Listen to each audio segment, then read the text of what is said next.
চাকরি প্রত্যাশী ভাইরা আসসালামু আলাইকুম। গণপ্রজাতন্ত্রী বাংলাদেশ সরকার সিভিল সার্জনের কার্যালয় টাঙ্গাইলের একটি নিয়োগ বিজ্ঞপ্তি প্রকাশ করা হয়েছিল গত 6/5/2024 তারিখে।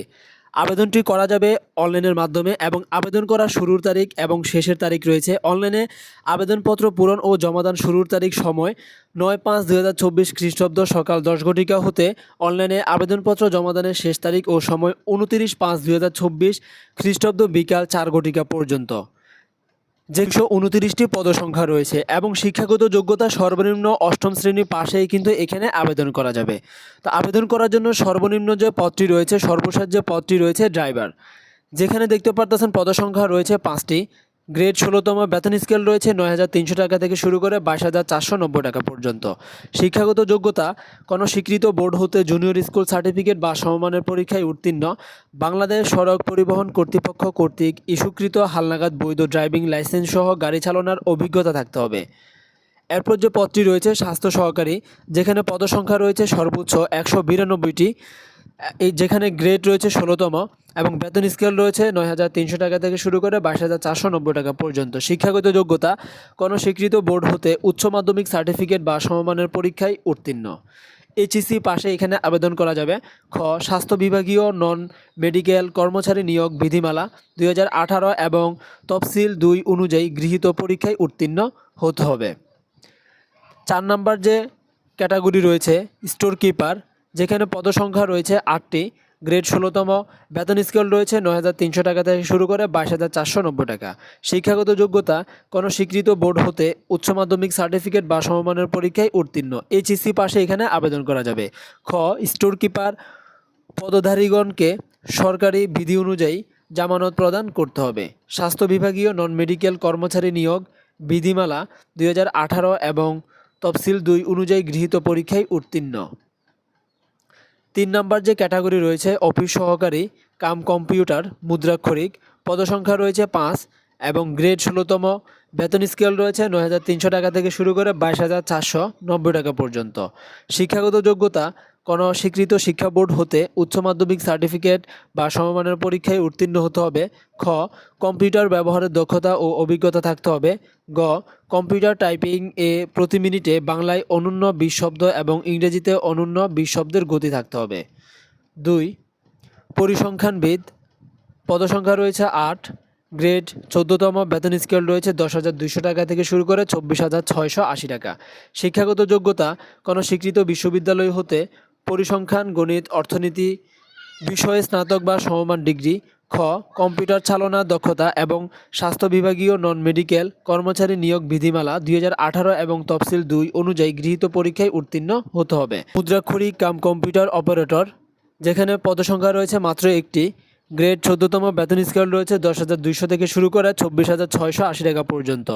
শিক্ষাগত যোগ্যতা কোনো স্বীকৃত বিশ্ববিদ্যালয় হতে অনূন্য দ্বিতীয় শ্রেণী বা সমমানের সিজিপিএতে স্নাতক বা সমমানের ডিগ্রি। খ, কম্পিউটার ব্যবহারে দক্ষতা ও অভিজ্ঞতা থাকতে হবে। ষাটলিপিতে প্রতি মিনিটে বাংলায় 45 শব্দ এবং ইংরেজিতে 70 শব্দ, কম্পিউটার টাইপিংয়ে বাংলায় প্রতি মিনিটে অনূন্য 25 শব্দ এবং ইংরেজিতে প্রতি মিনিটে অনূন্য 30 শব্দের গতি থাকতে হবে। যে সকল জেলার প্রার্থীগণ আবেদন করতে পারবে, শুধুমাত্র টাঙ্গাইল জেলার প্রার্থীগণ আবেদন করতে পারবেন। তবে স্বাস্থ্য সহকারী পদের ক্ষেত্রে সংশ্লিষ্ট সাবেক ওয়ার্ড ইউনিয়নের স্থায়ী বাসিন্দা হতে হবে। সংশ্লিষ্ট ওয়ার্ডে উপযুক্ত প্রার্থী পাওয়া না গেলে একই ইউনিয়নের পার্শ্ববর্তী ওয়ার্ড বা পার্শ্ববর্তী ইউনিয়নের যোগ্য প্রার্থীদেরকে নির্বাচন করা হবে।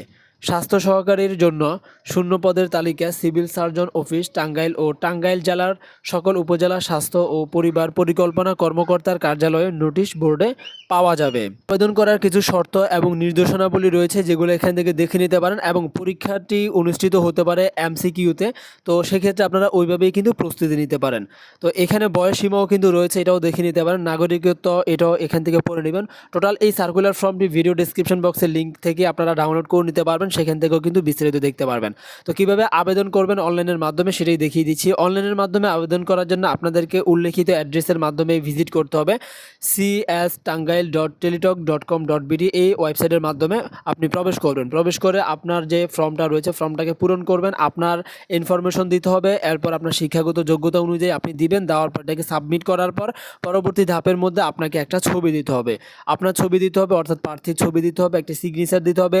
ছবিটা থাকতে হবে 300x300 পিক্সেলের এবং এই সিগনেচারটা থাকতে হবে 300x80 পিক্সেলের। যেখানে ছবির কিলোবাইট থাকতে হবে সর্বোচ্চ 100 কিলোবাইটের ভিতরে এবং সিগনেচারে 60 কিলোবাইটের ভিতরে কিন্তু থাকতে হবে। তো এরপর এটা যখন অনলাইনে আপনি আবেদন কমপ্লিট করবেন, কমপ্লিট করার পর একটা ইউজার নেম আপনাকে অ্যাপ্লিকেশন ফর্মের মধ্যে কিন্তু দেওয়া হবে। ওই ইউজার আইডিটার মাধ্যমে, ইউজার আইডিটা অনুযায়ী আপনাকে টেলিটক সিমের মাধ্যমে কিন্তু আবেদন পেমেন্ট কমপ্লিট করতে হবে। তো এখান থেকে আমরা যদি নিচের এই যে দেখতে পারতেছেন এই বিষয়টা একটু পড়ে নিই, সেই ক্ষেত্রে এখান থেকেও কিন্তু দেখে নিতে পারবো। পরীক্ষার ফি বাবদ গ্রেড 13 হতে 16 পর্যন্ত 200 টাকা ও টেলিটক সার্ভিস চার্জ বাবদ 23 টাকা, সর্বমোট 223 টাকা। আপনি আপনার যে টেলিটক সিম রয়েছে সিমের ভিতরে আপনি রিচার্জ করে রাখবেন, এর বেশি রাখবেন 223 টাকা, বেশি 24 টাকা অথবা 25 টাকার মতো রেখে এরপর SMS-এর মাধ্যমে আপনার ভর্তিটাকে আবেদনটাকে আপনি চূড়ান্ত করবেন। তো আবেদন করার 72 ঘন্টার ভিতরে কিন্তু পেমেন্ট কমপ্লিট করতে হবে। পেমেন্ট কমপ্লিট করার জন্য আপনাকে 2টা SMS করতে হবে টেলিটক সিমের মাধ্যমে। আপনি প্রথমত আপনার 223 টাকার মতো টেলিটক সিমের ভিতরে রিচার্জ করবেন, এরপর মেসেজ বক্সে যাবেন। মেসেজ বক্সে যাওয়ার পর প্রথম SMS-টা করবেন CS টাঙ্গাইল স্পেস আপনার যে অ্যাপ্লিক্যান্ট ইউজার আইডি রয়েছে ইউজার আইডিটা দিবেন এবং সেন্ড করবেন 16222 নম্বরে। তো এরপর আপনাকে একটা রিপ্লাই মেসেজ দেওয়া হবে, যেখানে আপনাকে একটা পিন দেওয়া হবে।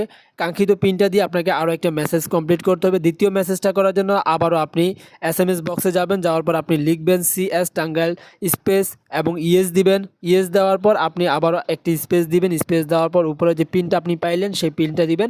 দেওয়ার পর 16222 নাম্বারে আপনি আবারও সেন্ড করবেন, তাহলে কিন্তু আপনার এটা কমপ্লিট হবে। কংগ্রাচুলেশন জানানো হবে। এখানে আপনাকে একটা SMS-এর মাধ্যমে এখানে আপনাকে একটা পাসওয়ার্ড দেওয়া হবে এবং আপনার ইউজার আইডিটাও কিন্তু দেওয়া হবে। পরবর্তীতে এই পাসওয়ার্ড এবং ইউজার আইডির মাধ্যমে আপনার লগইন পেজে আপনি প্রবেশ করবেন। SMS পাওয়ার পর লগইন পেজে আপনি প্রবেশ করে আপনার যে প্রবেশপত্র রয়েছে প্রবেশপত্রটি আপনি ডাউনলোড করে নিতে পারবেন এবং বিস্তারিত এই ফর্মের মধ্যেই কিন্তু আপনারা পড়ে নিতে পারবেন।